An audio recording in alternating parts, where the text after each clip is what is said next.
Just like those brave American soldiers who landed in Sicily in 1943 and stormed the Normandy beaches in 1944, young Israeli men and women are fighting today for our freedom, for our civilization. The elites that rule our societies, our so-called leaders, have converted to the sick ideology and the sick philosophy a long time ago that all cultures are equal. Government leaders, judges, even some churches, trade unions, university, the media, all of them are blinded by the political correctness and have chosen the side of Islam. Well, let me tell you, ladies and gentlemen, all cultures are not equal. Our culture that is based on Christianity, Judaism and humanism is far better than the Islamic culture.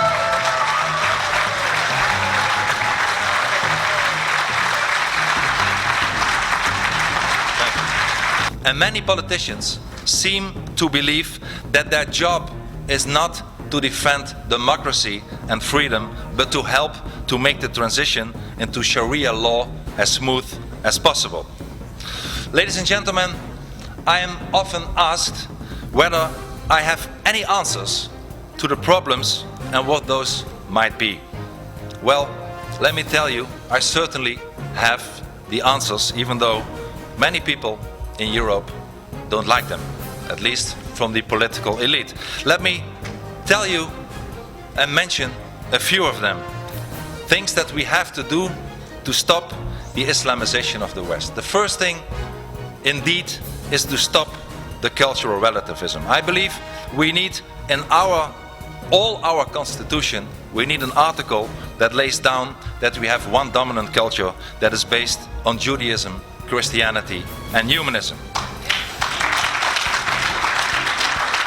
Second,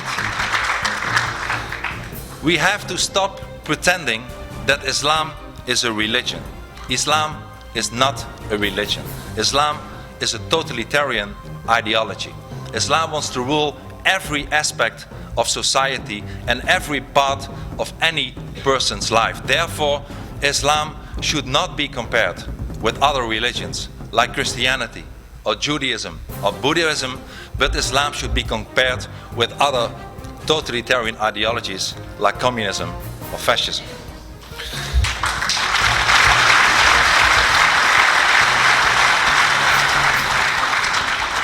And if we would acknowledge the fact that Islam is not a religion but an ideology, it means also that the right to all these religious freedoms do not apply to Islam.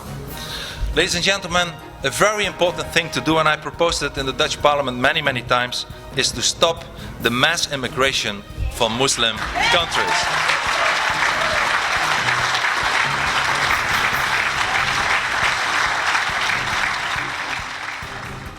And in order to preserve our own values, our own identity and our own culture, not one person from Muslim countries should be allowed to emigrate to our societies anymore.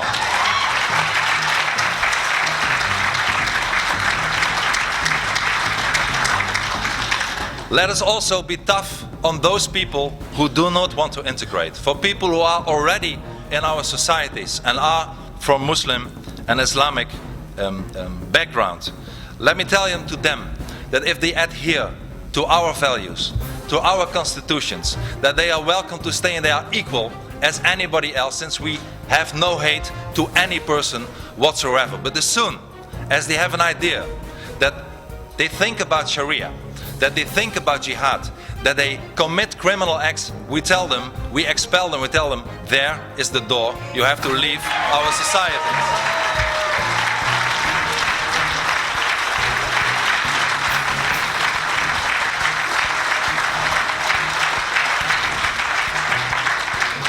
And I also believe that every member of a non-Western country that wants to come or already is in our societies should sign a legally binding contract of assimilation and pledge of allegiance to our societies.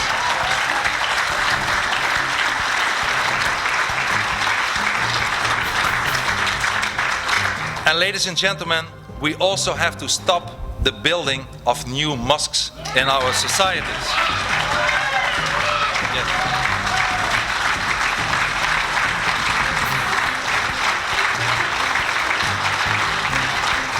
Thank you.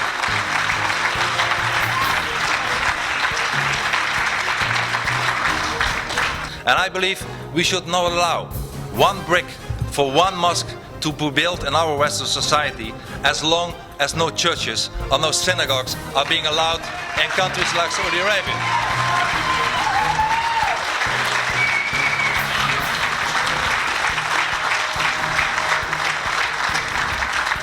And we also have to close down the worst institution in our societies, at least in Europe, the fascist institution of Islamic schools. Ladies and gentlemen, schools where young children who should assimilate and become full members of our society are being raised with an ideology of hate, with an ideology of terror. We should close down all the Islamic schools.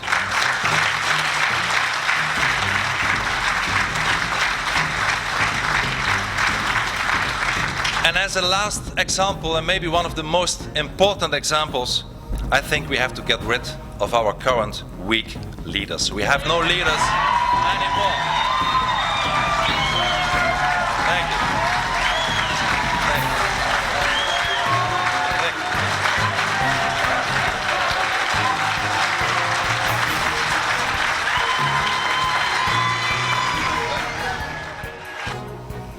you. In short, we have to go on the offensive and we have to start fighting back. We must no longer allow ourselves to remain seated in our armchairs and get trampled over. If they bombard us with Sharia law, we will bombard them back with our human rights. If they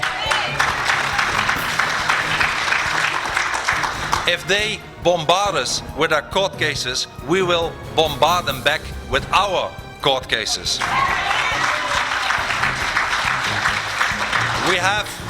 We have, ladies and gentlemen, finally we have to start fighting back and show that millions of people all over the world are sick and tired of it all and refuse to take any more. We must make it clear that millions of freedom-loving people are saying enough is enough.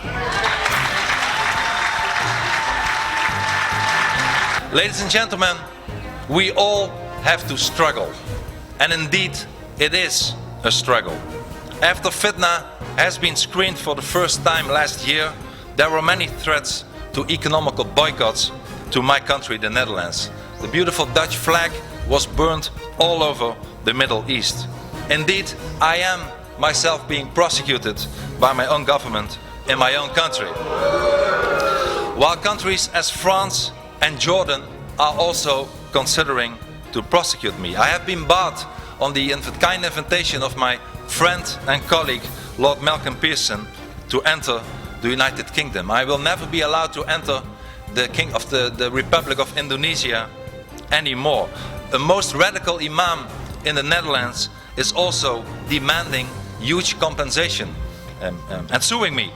A parliamentary bill currently in my own country, the Netherlands, is drafted with the aim of protecting Islam for criticism. And on top of all this, and it's not only about me, a lot of people who criticize Islam get a lot of threats. Al-Qaeda is determined to kill me. Finally, ladies and gentlemen, I have not forgotten those to whom we owe our liberties. Our liberties were bitterly fought for. American soldiers fought, bled and died.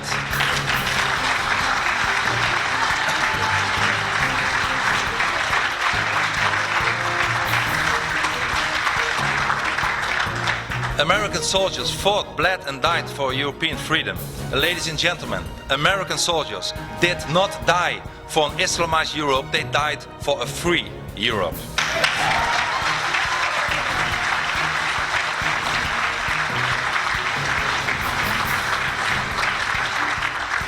Everything that we stand for has to be defended with all our might, our identity, our culture, our values, our democracy, our freedom, our civilization. Ladies and gentlemen, we owe it to our children and their children.